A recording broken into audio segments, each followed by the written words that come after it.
Welcome, everyone, to Pick Bryan's Brain, and what I hope to be an hour-long question and answer session, or just a discussion about anything with dogs. If you have questions, be sure to go ahead and send them in. Right now, I already have a few questions, and we'll be reading from those first. But again, if you have them, send them our way. All right, a couple things about this Facebook Live event. We're going to hold it every first and third Thursday of each month. So if you don't have a question today, if I don't get around to answering your question, we'll be available on October the 4th from 1 to 2 p.m. Central Standard Time. All right, before we get started, a little bit of homework first. Number one, I may not be able to answer all the questions that are presented today. Why? Number one, I may not know the answer.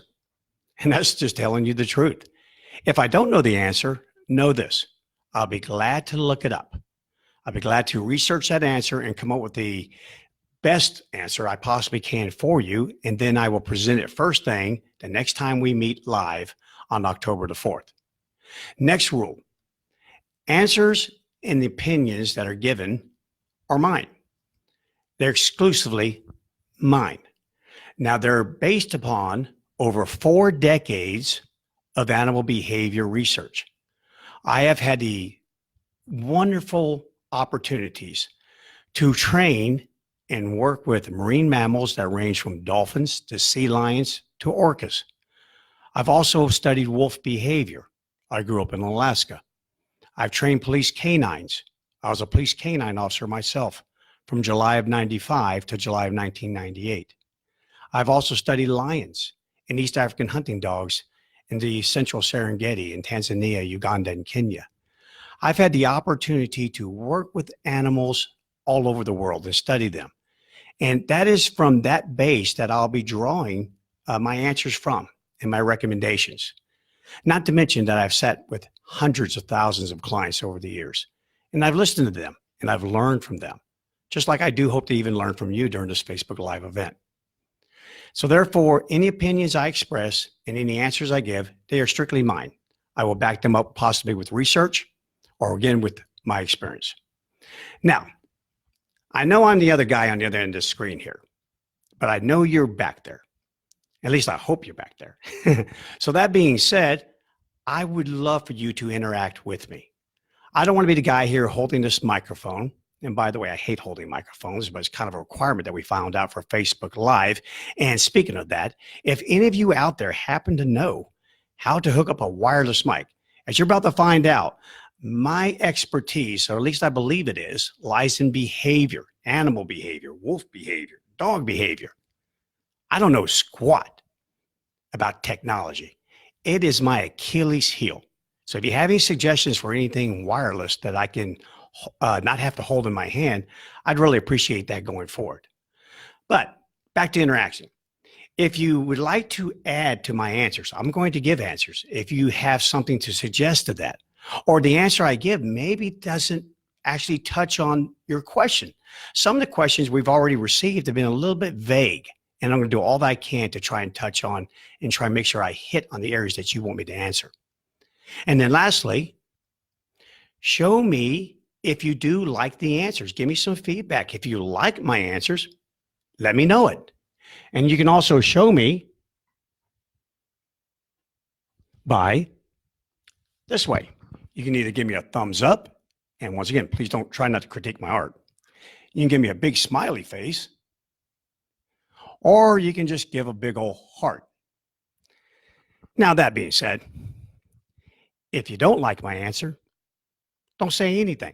I appreciate that. In fact, all you need to do is simply not provide any emojis.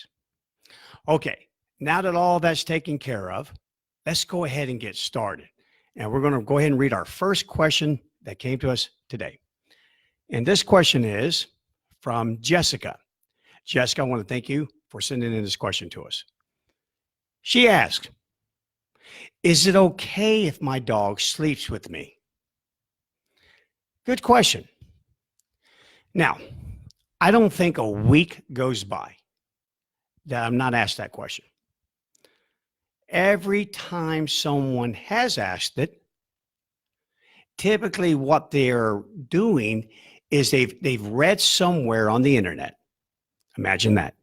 They've read in a book or they've been told by friends or family that a dog sleeping on their bed is not good, mostly for the reason that it undermines their leadership and can cause problems with obedience and other behaviors around the home. Now, that can be true to an extent, but let me kind of cover a few little bases here for you to see if I can help alleviate any sort of pain you might be having in that you may want your dog to sleep with you, and everyone's telling you, no, you can't. Well, first of all, who was the very first person to decide we should not allow dogs sleeping on our beds, proved two things. One, they obviously don't like dogs. I mean, give me a break. And therefore, their comments shouldn't even be allowed. Who wouldn't want their dog to sleep on their bed with them? I mean, we all love to pet our dogs. We all own them for companionship. So a lot of people really do want to have their dogs sleep on their bed. Number two, this person obviously has not studied wolf behavior. The creatures are hanging right over my shoulder here. Out in the wild, wolves work together, they play together, and they sleep together. And they have a very established hierarchical system. So in other words, they manage to get work, play, and sleep all accomplished while still maintaining the hierarchical system. So why can't we? In short, Jessica, your dog sleeping with you will not undermine your leadership. And if you have a problem with this occurring, then I'm going to tell you, more than likely, this was already occurring before the dog ever stepped foot in your bed. Now, that being said, I do have a couple of issues with some scenarios in which dogs sleep on beds. One, my biggest issue is when your own dog won't let you sleep on the bed or a bed partner in many cases. That's when I do have an issue with it. And I cannot tell you, I know it's serious, but sometimes it's so funny to hear some of these stories. I remember interviewing a couple, and she would go to bed earlier in the evening because she had a job that required her to get up early. And he would go to bed much later than she would. And the dog would follow her to the bed. And then when the husband would try to get into bed later that night, the dog would growl at him and try to bite him. So they came to see me with the problem. Now, after talking a little bit about what that occurs, Amin explained that sometimes a dog will take possession of the bed, just like they do their own bed, the one that you bought for them that you put on the floor. They'll take possession of a bed just as quickly as they will food, as quickly as they will a bone, and sometimes they'll even possess the occupant in the bed. And that was what was happening in this case here. She was the reason why the dog would not allow the husband to hop into bed. But after going covering all this with them, I happened to get them away from each other privately. And I asked the husband, so what do you think about this? He goes, Bryan, I don't like this at all. Are you kidding me? I'm not the least bit happy about this. So then I asked him to go away and then talk to his wife. And I said, what do you think about this? And she thinks for a second and then she goes, I'm okay with it. So there you have it. And as soon as that happens, off goes the dog trainer hat and on comes the marital counseling hat. Okay, and then the other issue I may have with dogs sleeping in beds is there's plenty of research to support the fact that pet owners who do allow their pets to sleep in bed actually get the worst night's rest. As you read through the list, they have them in statistical order there and in priorities. They say, number one, do not allow if you want a good night's rest, do not allow your puppy to sleep with you. Number two, don't have an office in your bedroom. 3, Don't surf the internet or read bad news before you go to sleep. And the list goes on and on and on. So therefore, you can imagine if you allow your dog to sleep with you, then you're probably not getting a good night's rest. And when that's happening, that could have a ripple effect into the rest of your day. And now all of a sudden, during that little moment in training or during that moment in which you should be giving grace to your dog, you should be taking a deep breath. You should count to 10. You should apply training the way that you instinctually know to do. You don't. Why? Because you're grouchy. You're grumpy.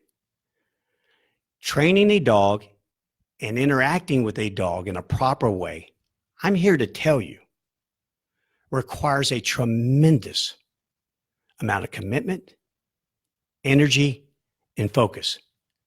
And I don't know of anyone that can get that thing done when they're sleep deprived.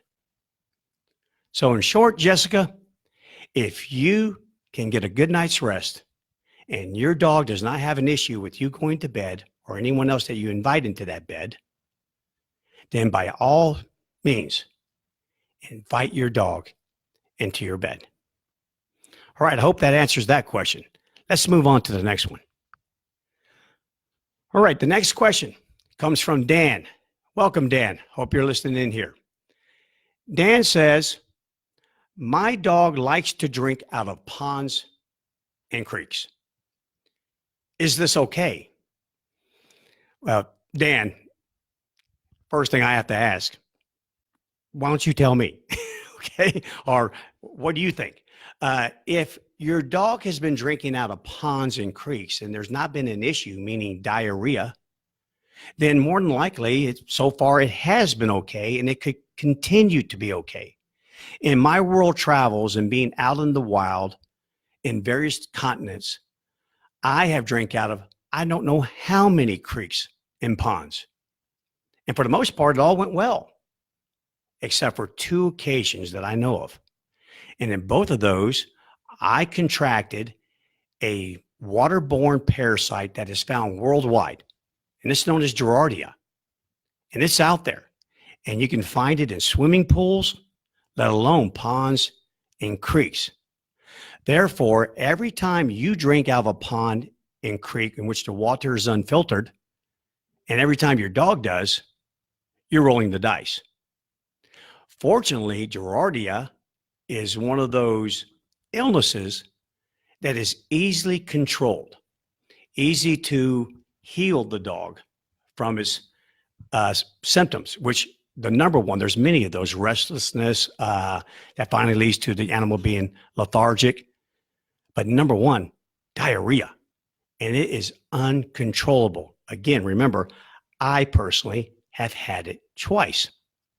And if time permits, after we get to a bunch of questions today, or maybe on a subsequent Facebook Live, I'll be glad to tell you a very funny story about how I was treated for Giardia. But you guys didn't tune in to listen to that. So let's move on to the next question. Dan, I sure hope that answers your question for you. I go out in the wild all the time with my dogs, and they drink and they drink. They've had Giardia. I've had it. We've all gotten over it. I think it's about a quality of life and really just enjoying your dog. All right, the next question. As we move along, again, please interact. My wife, Kira, is here. I'm not going to turn the camera around and because I'm worried I'll never get focused back over here on me. But Kira's here, and she is in the back, and she is taking down your questions, and she'll be glad to talk to me or send those over my way, and I'll answer those as best I can. All right, the next question comes from Michael. Now, Michael says, I really enjoyed the movie Max, and I was thinking of getting a Belgian Malinois. Any advice? All right, Michael. No. Okay, I'm just kidding. And the reason why I say it simply, first of all, do all of you know about the movie Max? It was a movie that came out in 2015, and it told the story of a young soldier who was killed in Afghanistan, the handler of Max. And then Max is sent home, and he's about to be euthanized. And then the brother of the deceased soldier then uses Max to find out what really happened to his brother. How did he really die? It's a very sad story. but it portrays a dog, a breed known as the Belgian Malinois. Very fancy name to say a French depiction on the name. Now, for 3 years, I told you I was a police canine officer. My dog was a Belgian Malinois. His name was Yager.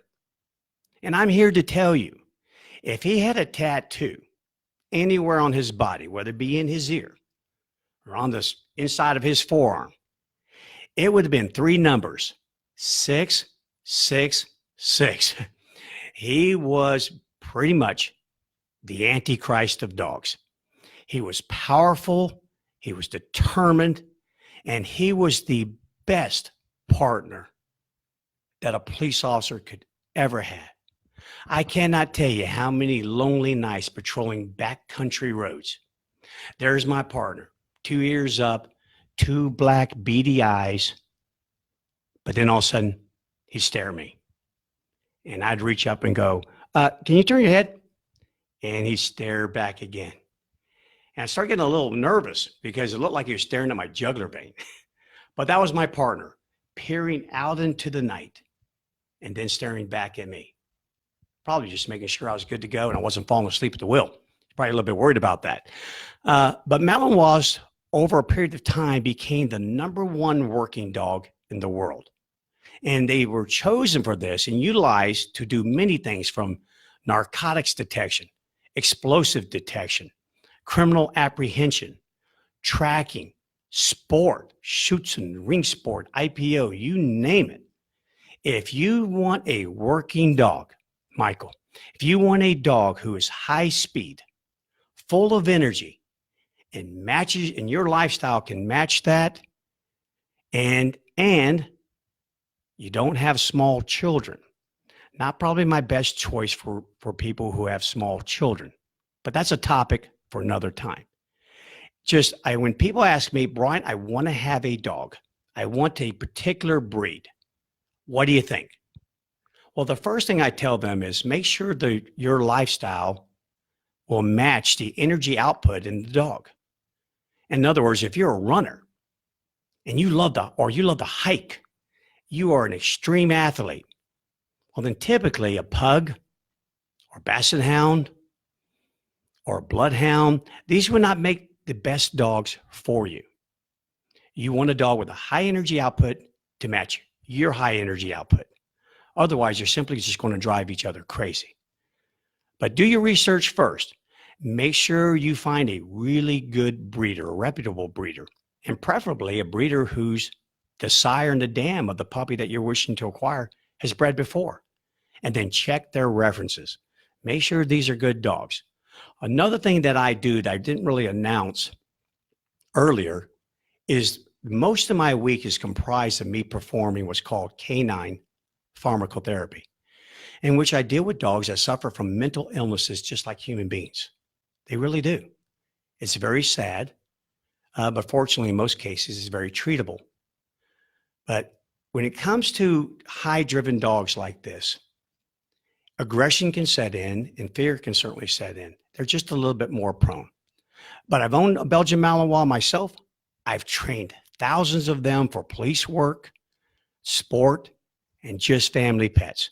My advice is do your research, make sure this is really what you want, and training is mandatory for a dog like that. Okay, I hope that was a good enough answer for you. If not, Michael, make sure you reach out to me and I'll do the best I can to go over this a little bit more with you. Okay, next question. And these are the questions that have come in while we were waiting to host this event. And this one comes from Angela. And by the way, if you see me extending my arm, sometimes if the print is too small, you'll see me put on my glasses. Angela writes, I am house training my new Aussie puppy. Oh, sweet. They're so cute. But I'm doing it with no luck. I take her out and she comes right back in and goes potty within a few minutes. Help in all capital letters and 1, 2, 3, 4, 5 exclamation marks. Angela, you have a lot of company. You do. And here's basically what is occurring right at that moment. Whenever we wish to convey to an animal that they've done good in a behavior, or if they've done bad in a behavior, a couple things with that. One, timing. Timing.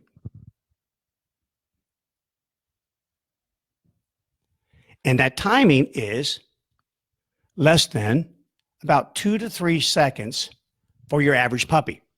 About 2 to 3 seconds. That's if you ever want to know you did something good, or you want to know, that wasn't so good. Timing. Dogs' brains, the brain inside the mammal called canid and Canis lupus familiaris, wolf gray domesticated, which is that little Aussie puppy, by the way, was fashioned from a world that allowed it to flexibly deal with this eco niche. And now in the world of the wild wolf, and again, this was passed to our dogs who still share 99.8% of their mitochondrial DNA. And if you talk to anyone who is an ethologist, biologist, let's go, geneticist, and on, you will find out very quickly that you cannot separate behavior from biology. So carrying it forward from the phylogenetic relationship that dogs still share with the wolves, in the wild, you're not going to make an investment and then wait 5 years and go, dang, that was a rotten investment. No, you're going to bite a porcupine and you will receive instant feedback. You're going to step on thin ice. And as your paw goes through it, or your entire body, instant feedback. You approach the wrong angle on the hindquarters of a speeding elk and you get kicked, and that crack sound you hear is your clavicle. That is instant feedback.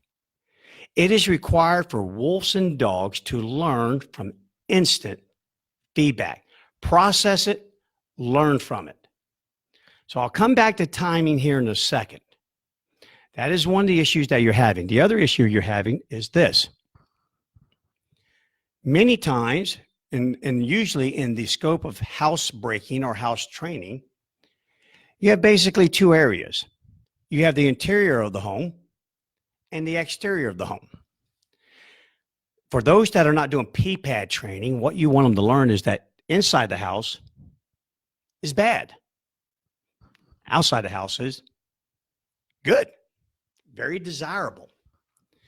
However, what we tend to make a mistake in doing is, number one, really not having the dog learn either or. Along the way, we kind of catch them inside, say bad dog, and then take them outside and say good dog. And then outside good dog and bring them back inside and say bad dog, but we don't do it all the time. And now we have an inconsistency issue in which the dog has learned through the inconsistency that's not really bad to go in the house, just bad to go in front of you. And now the little puppy slips down the hallway to that guest bedroom that you never use, to that formal dining room that gets used twice a year. And that's where it goes potty. So that's an issue. And then one last one. I love using anything that will make a dog want to learn. And by golly, that includes a good treat. And I've been the guy that's been known to use deli meat, Velveeta, Bill Jack, and the treats on the online that have got 5,000 five-star reviews. I am that guy.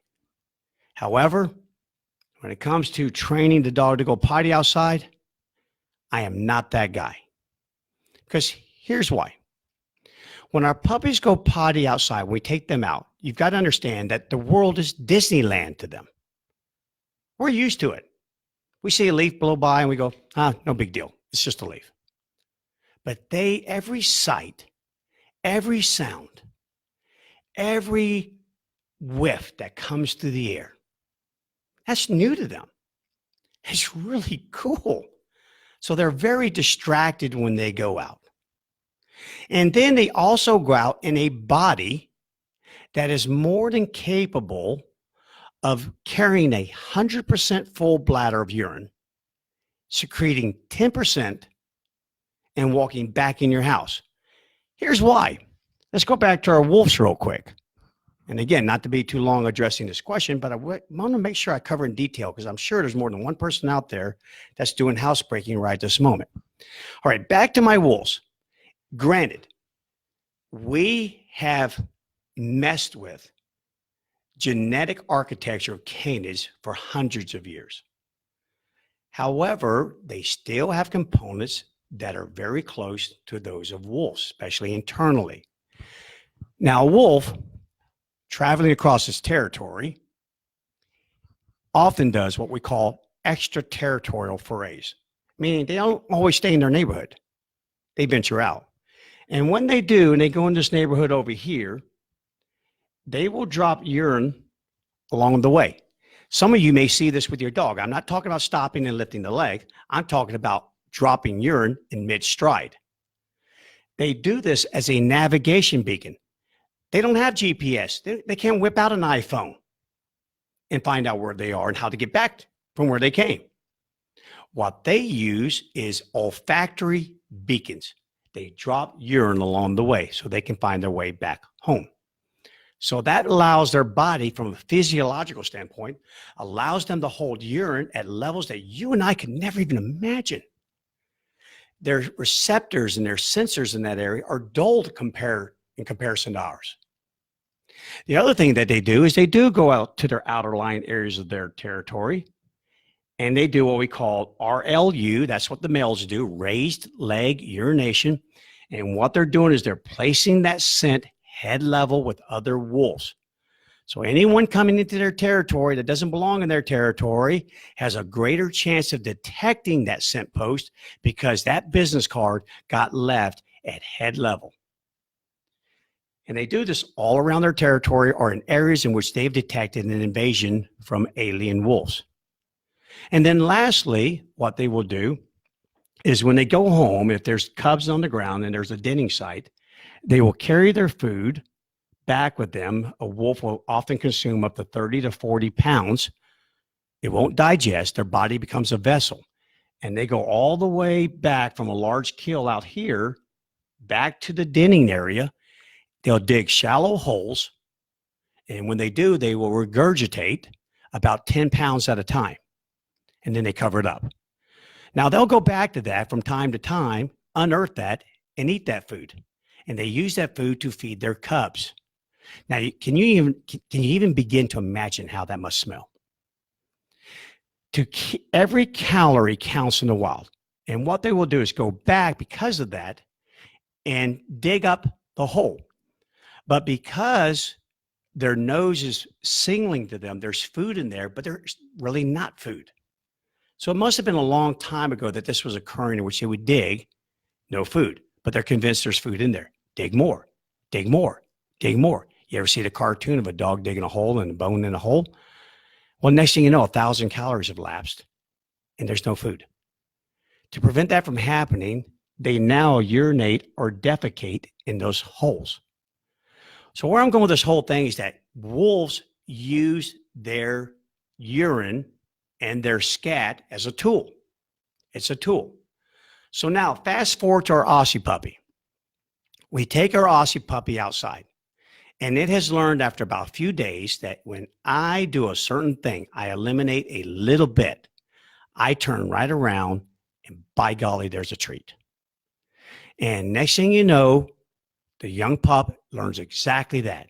I've got 100% full bladder. I have to go from a biological standpoint. I do go out, I drop a little bit, turn right around and get that treat.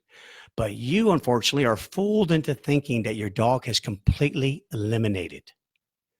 And now you bring your dog back in the house and you go get ready for work or whatever it is that you're about to do. And 10 minutes later, you walk back into that room and you go, what the heck? I just took you out 10 minutes ago. I've had it happen to me many years ago. So I kind of caught on to this. And I did a little bit more research and watched a little bit more wolves in the wild and saw exactly what was happening. And that is what's happening. Your young dog is not fully eliminating, turning around to grab that treat and walking right in your house. You go about your business, and while it's in there, it's going, ho hum, been here, done this. There's no Disneyland out here, and I still got to go. And then that's what they do. They go. So my advice at this point here in your house training, one of the things that I would change up just a little bit is I would forego the treat. I would tell the dog, go potty. And when it does, well done. That'll suffice. Bring the dog back in the house and then keep your eyes on your dog. Don't be fooled. They may have just simply been so distracted, they didn't go. Come back in, keep an eye on them. Knowledge is power. Use that knowledge to help your dog learn that any time it goes in the house is a bad time. Every time it goes outside is a great time, but don't give it a reason to shut off the spigot. And you'll get this thing done in no time. But speaking of that, just so you know, housebreaking takes months. It doesn't take weeks. It takes months for the average dog. Be very patient and keep applying these. Okay, I hope that helped with that question. Again, a little bit of a long answer, but it helps us to go all the way through the process sometimes. So therefore, as you listen to me, there will be times in which my answers will be very long and other times very short. Okay, the next question coming to us is from Stacy. This is a very common problem. I don't know of anyone that has not dealt with this particular problem.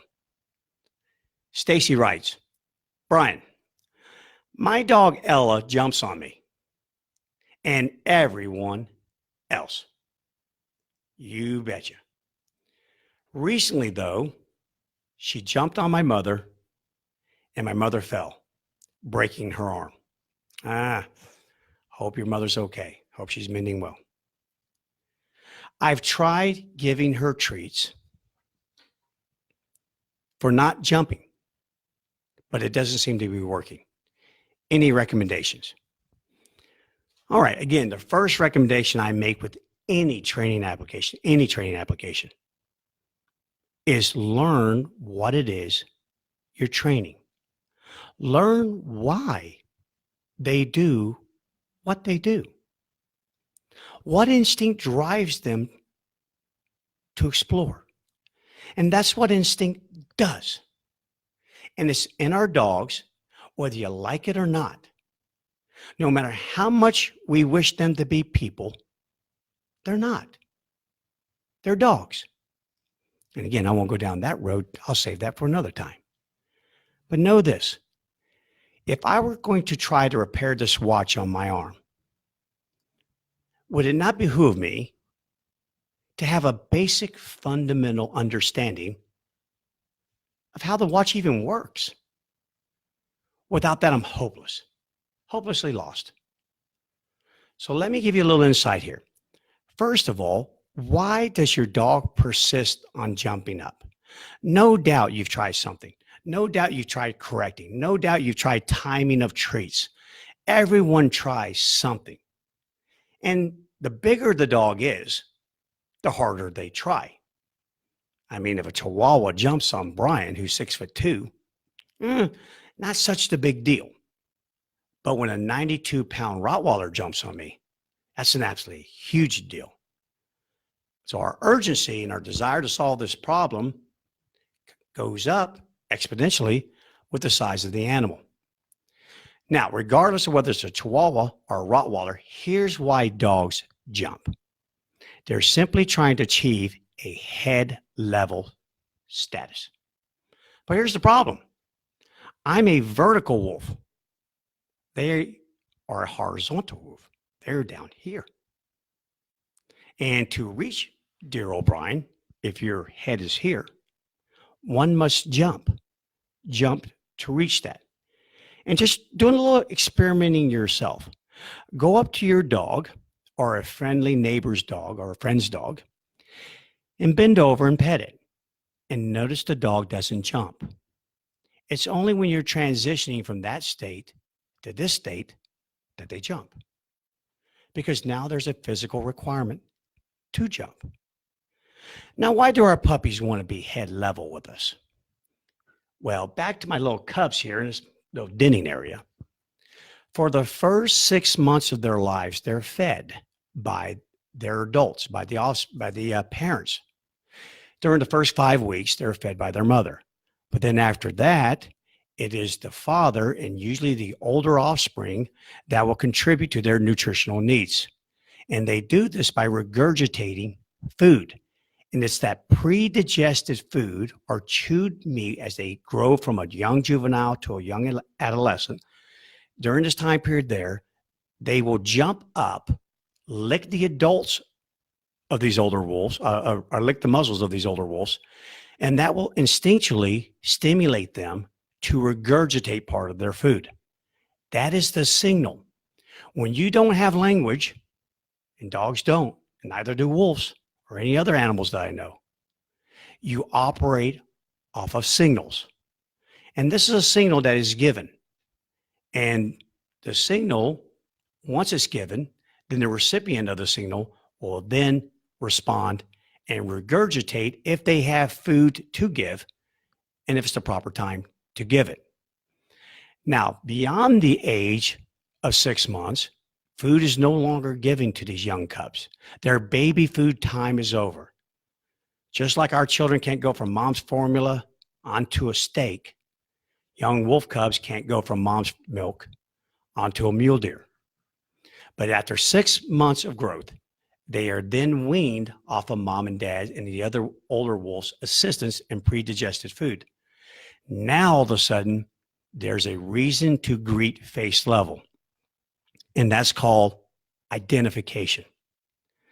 I need to positively know if I'm wolf number 6, if I'm being approached by wolf number 1.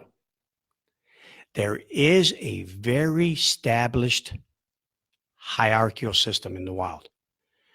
It's not always obvious because dominance and submission is flexible, and it's usually found within a context.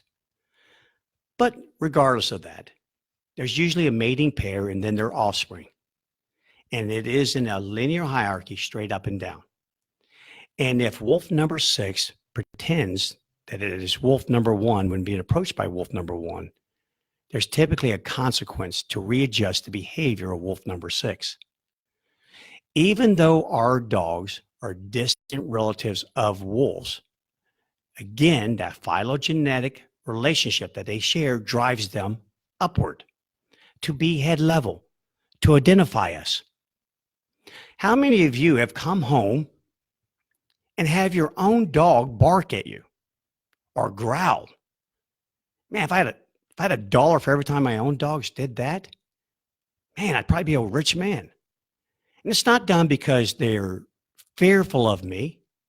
It's because they're fearful of this thing that walked in the door. Big thing, maybe wearing a jacket and a beanie or a hat, until they positively identify me. And then they go, whew, oh, good, cool, sweet, it's Bryan. Yes, head level is important for our dogs. Positive ID. So that's why they jump. Now, just because I understand why they do it doesn't mean that in my human world, I accept that.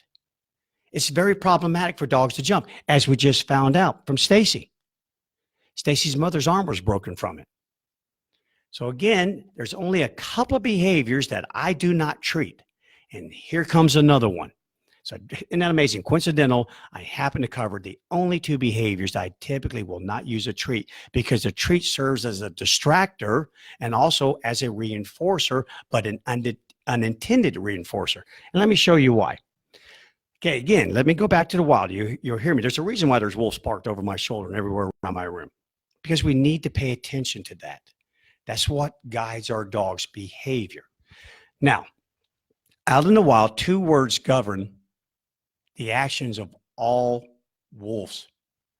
And guess what? It governs our actions as human beings.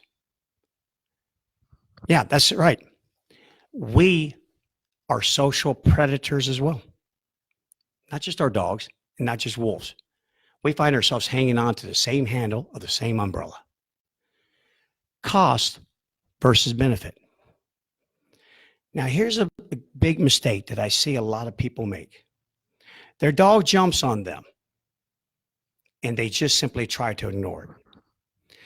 Now, if you ignore it, a very persistent dog, that will work on some dogs. If you just walk away and you don't do a darn thing, nothing at all, you just walk away and never address the dog, never even look at it, you can make this behavior go away with a lesser dog, a dog that is not driven to be more of a leader, more determined, more persistent.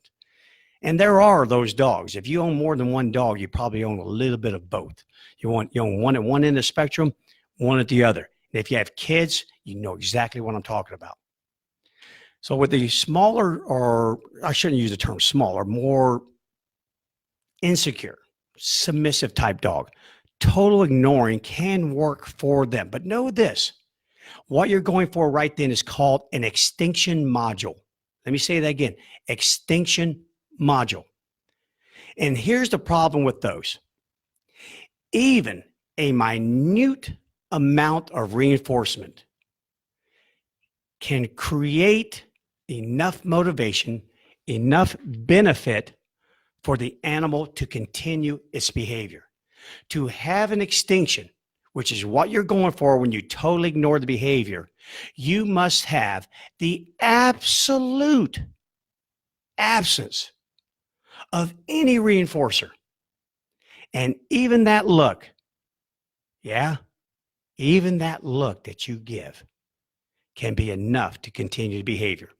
Ask a school teacher when Johnny, the bully, or whoever it is talking in class, even a look is enough to motivate their behavior to continue. So I believe in taking a two-step approach. First, I'm a little bit more proactive. Watching wolves in the wild, you notice something. They don't always want to feed. They don't always have food. And when these young cubs jump up and lick them, they don't know this until they get a signal back that says, hey, I don't have any food. Go away. And therefore, now the young cubs understand that there could be a cost in continuing to jump on that particular wolf. So when my dogs jump on me or they jump on my clients, I advise them to push them off. You can certainly start with no. Phooey, bad dog. But you'll find that you usually have to be a little bit more provocative. Otherwise, I could be inadvertently reinforcing this behavior. So I always tell people, two hands, no kneeing, no stepping on dogs. We don't do that. Too dangerous. Take your two hands, which you have a lot of control of, and say, hey, off. And when their paws hit the ground, here's the biggest mistake that is made today. That's when people give a treat. That's when they give it. That's when they praise. And their thinking is this. Here's what they think that the dog is going to learn. Paws on human, bad. Paws on ground, good. That is what we want them to learn. But here's what a good, persistent dog will do and learn instead. They learn, you know what? Getting that treat, in other words, is worth the cost. The benefit is greater than the cost. I call this the hot pizza phenomena. I cannot tell you how many times my wife, knowing I'm hungry, I have not had anything to eat all day. I'm like a starving wolf. Gray fur, long fur, you name it. And she'll say, I don't think I'd jump into that pizza just yet. I'd give it a second to cool down. And of course, what do? Dive right into the pizza. And is there a cost? You bet there is. You usually tell the next day because there's big blisters on my tongue. But for me personally, that cost was not as great as the benefit. Having that pizza was more of a benefit than the cost. And invariably, when we approach it this way, we end up training dogs to treat humans like vending machines. And there's, I'll jump. Oh, yeah, you push me off. Sweet. Yeah, I can handle that. But now give me the treat. So therefore, use a two-pronged approach. When you push off, wait to see what you get. If the dog immediately jumps on you again, that is your signal to maybe push a little harder. I'm not talking about shoving a dog to the sheetrock. I'm talking about just an attitude that says, hey, off. You can't knock me down and break my arm. Off. You'll find the level experiment. Start at your lowest level and work your way up. The dog will train you. And therefore, if it's me doing this to my dog, and it's my own personal level 3 that gets the job done, what I'm going to remember is always start on level 3 in future jumping events. And if that works, then the next thing I'm going to do is now I'm going to ignore. So therefore, I'm more proactive. Off, pause on ground, pause a second. They're not going to jump. Now turn and walk away. And you only have to ignore the dog for a few seconds, and the moment will pass. Then if you turn around and they approach you and they don't jump, that's when I treat. I don't treat in the sequence of correcting and then ignoring. Only if they do the behavior correctly the first time. And by doing that, the way I do it, you extinguish all benefits. There's no benefit to jumping on a human. They are not going to give you a treat right afterwards. They are not going to pet you right afterwards. And they're not even going to look at you. You jump on furless bipeds called humans, and there is no benefit. There's only a cost. Again, if you wait about a mere 30 seconds to a minute later, the time lag between the event of jumping on you to now reapproaching you and not jumping and getting the treat will not be associated with the correction that occurred. And by golly, that behavior will go away.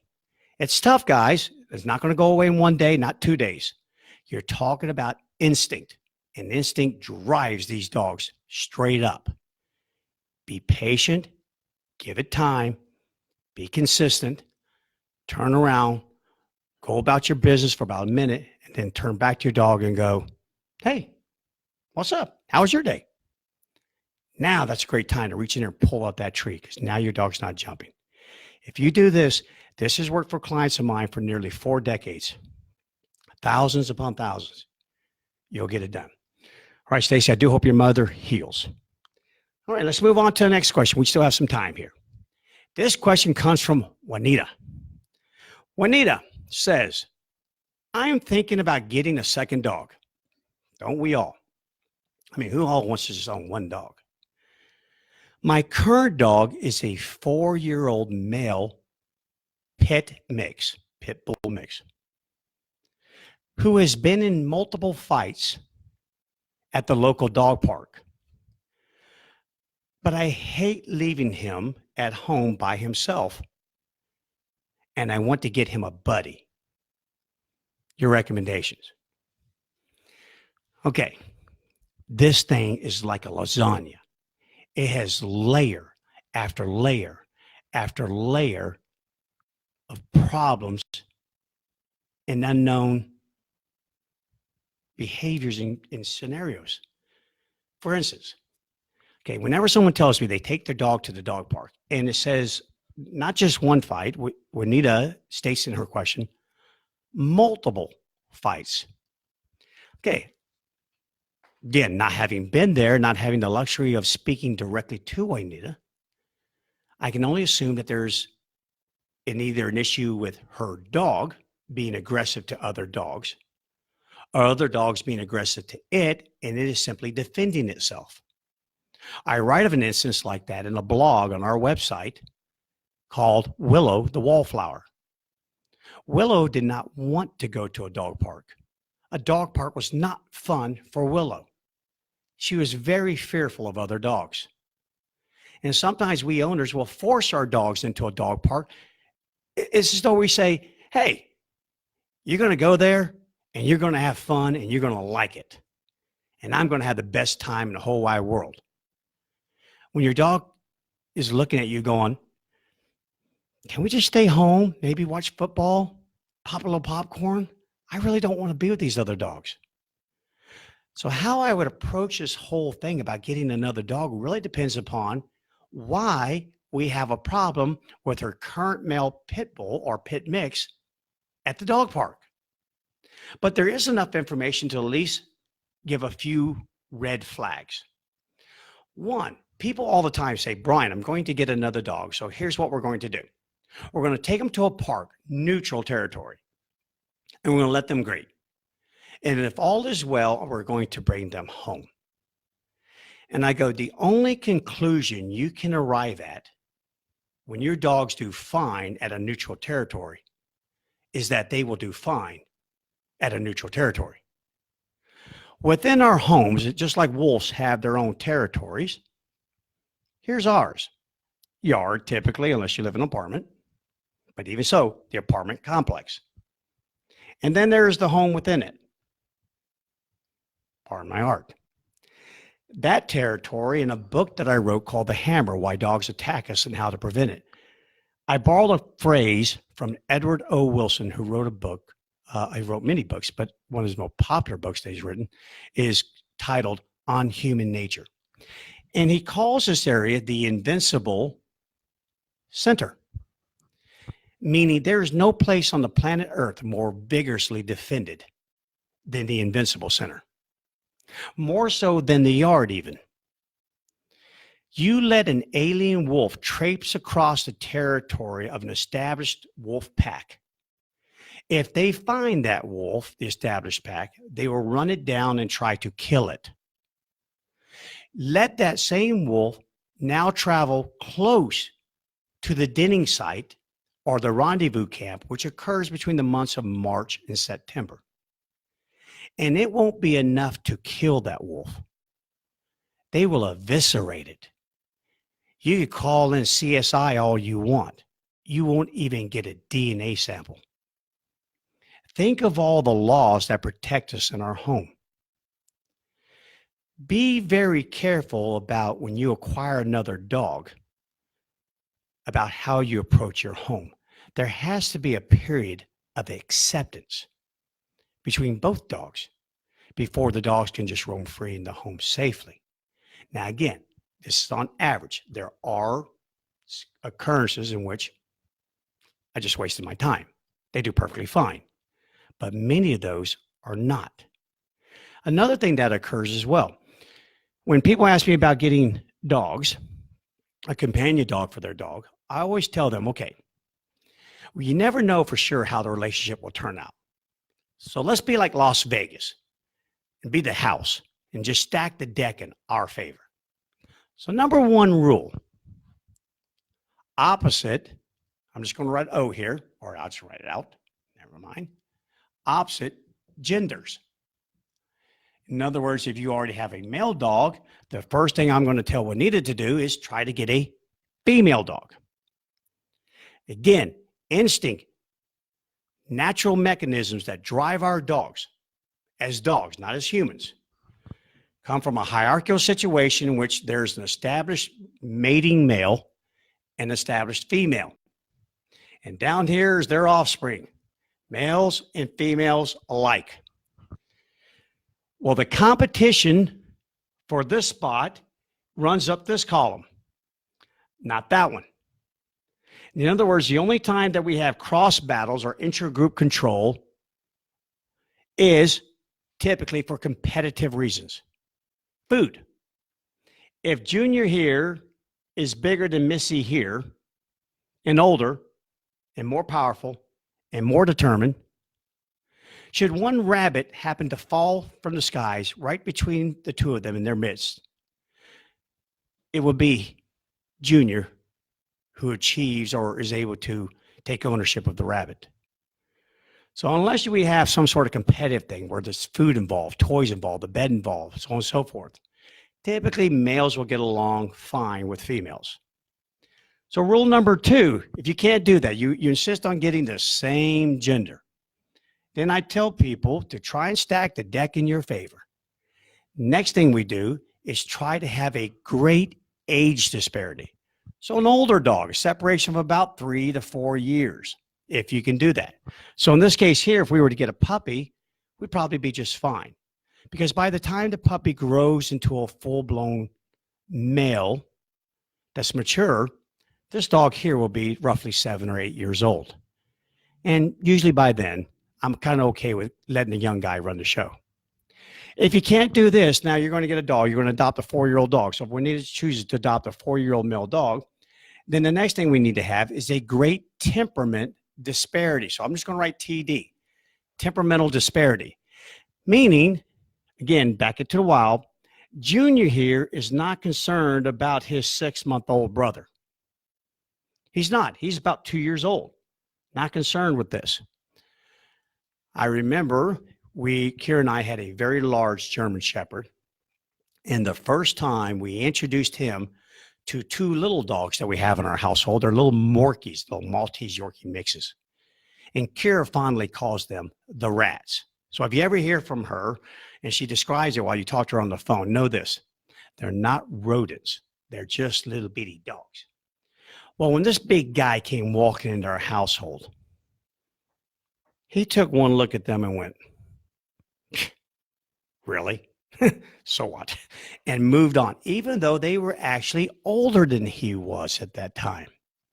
It didn't matter to him. And even though one of them was a male, it didn't matter because of several reasons. One, he was much larger, which would be rule number 4, try to have a great size disparity. Number 2, he was a very powerful dog, very powerful. And he did not care about them. They were nothing to him. They were not either an opponent nor a threat. And he didn't care. And they got along just fine. Because what happens when we tend to get that same gender, about that same size, about that same age, and about that same temperament, we just violated a condition in the wild known as the principle of resemblance. And anytime we have that, we set the stage right then and there for high competition or threat. So now when I greet you, you either pose to me as a possible threat or an opponent. Again, I've had these work for me when I violated every rule, but they were by far in the minority versus the majority. So my advice at the end of the day with Juanita is try to obey those rules. And don't ever fall for the fact that your dogs did perfectly fine on neutral territory, which, by the way, unless you took this dog to that dog park every single day for a long time, that was neutral territory. Again, if you take them all the time, they can suddenly adopt the dog park as theirs. But that would be my advice. Okay. Wow. We got through several questions today. If we did not get to your question, I apologize. We should get there. We only have an hour to do this Facebook Live event. Tune in again. We'll be here October the 4th from 1 p.m. to 2 p.m. Central Standard Time. And please send me those questions. I will go ahead and get them all ready, and they will be the very first questions that I answer the next time we come on. Again, I thank you. I appreciate you showing up and love to get your comments back. Have a great day.